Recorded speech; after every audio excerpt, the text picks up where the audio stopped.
So, kay Principal Gonzales. Nakalusot na naman. Pero alam mo, sigurado ako, pag-iinitan na naman ako ng buwisit na Ma'am Gina na yan. Alam mo ba, nanay ko yung nagsusupply ng karne. Sa karinderya ni Ma'am Mancinera. Sabi ng nanay ko, may pobre siya sa dugo. Pag nakakita ng dugo, nahihimatay. Ha? Talaga? Hinahanap ko nga kayo, kaya Ako na. mag-isa ako. Dito nakikita. Uy, Alam ko na. narinig mo yun? Basta Sino tele-class nagsiglan natin, mo? dadala ako ng dugo ng baboy. Tapos, gagamitin ko yung takot ni Ma'am Gina para mapahiya siya. Anong gagamitin? Hindi natin alam kung ano mangyari sa kanya, pero alam ko mapapahiya yun. Hoy! Anton! Glenn! Narinig ko yung mga pinagsasabi nyo. May masama kayong binabala kay Ma'am Manzanera, ha? Cherry, CCTV ka ba? Ano? Kulit-kulit mo, palagi ka na lang nakabantay sa akin, mali-mali naman naririnig mo. Ah, ang kapal talaga ng mukha mo. Ganyan ha? Sige, pumapatol ako sa babae. Talaga! Oo! Bugbog sa Kaya mo akin. na lang yan, tol. Halika na. Sama talaga ng ugali nito. Mas bakit ito gahali mo, bulok? Okay. Oh, Ako rin eh. tilapia ang isisigang nyo? Very good. Pwedeng isigang yan. Masarap yan pag niluto nyo ng tama, ha? Group 3, nilaga. Ma'am. Nasaan? Ito po. Patingin. Ay, ang ganda ng gulay na nabili nyo. Very good, very good. Thank you, ma'am. Okay. Group 4, handa na kayo sa adobo.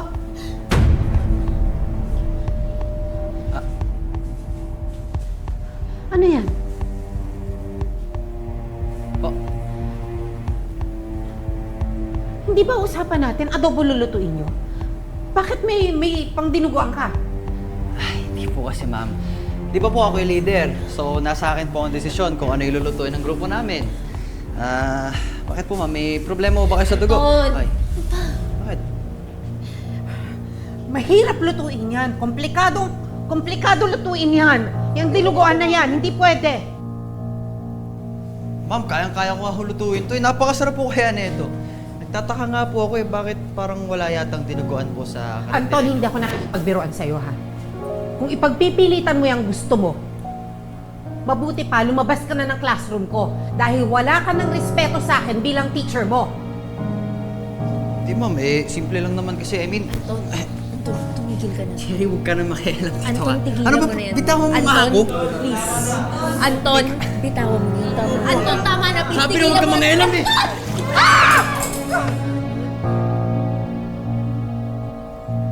Ay, sorry po ma'am, sorry po. Sorry po.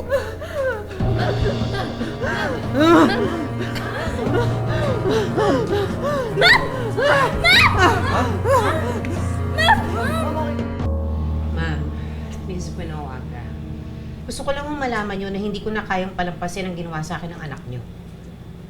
Nahimatay ako sa gitna ng klase dahil sa ginawa niya sa akin. Kaya nag-request ako ng suspension ni Anton for his classes.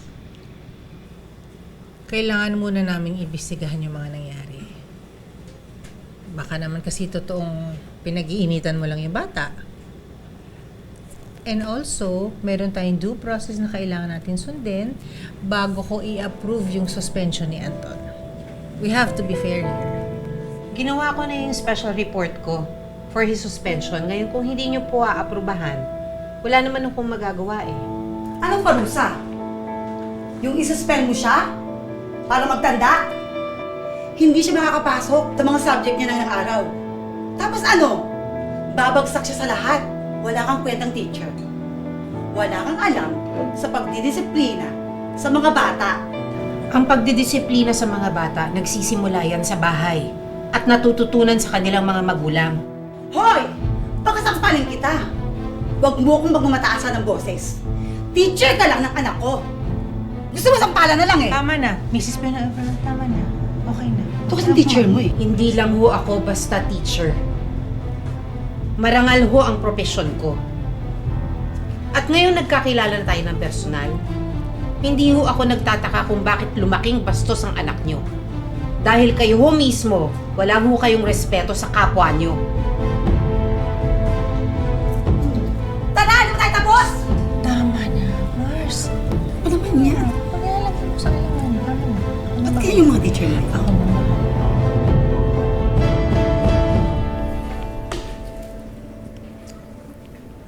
Boy, pagkatapos natin maglinis, daan tayo computer shop. Celebrate tayo, hindi ako nasuspend, oh. Alam mo, sabi ko sa'yo, walang palagyan Ma'am Gina na yun sa akin, eh. Malakas tong kaibigan mo, par. Mas muna, bro. Gagawin pa kasi ako eh.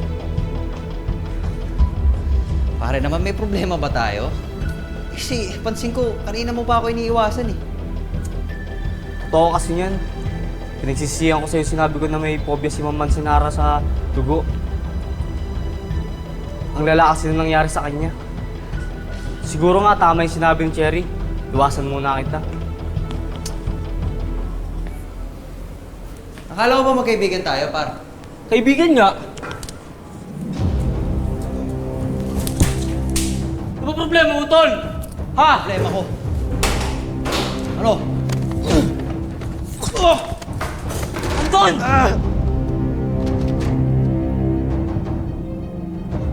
Ma'am! Si Anton po! Ano nangyari? Tumama po yung ulo niya sa lamesa, ma'am! Ha?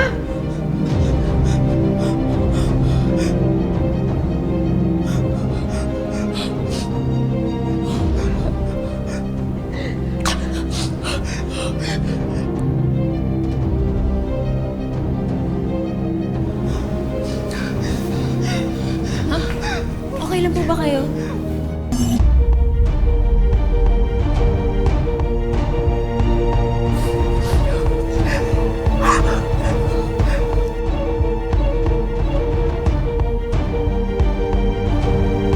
Sige na. Tumawag na kayo ng tulong. Tumawag na kayo ng tulong. Huwag na, Cherry! Sige na!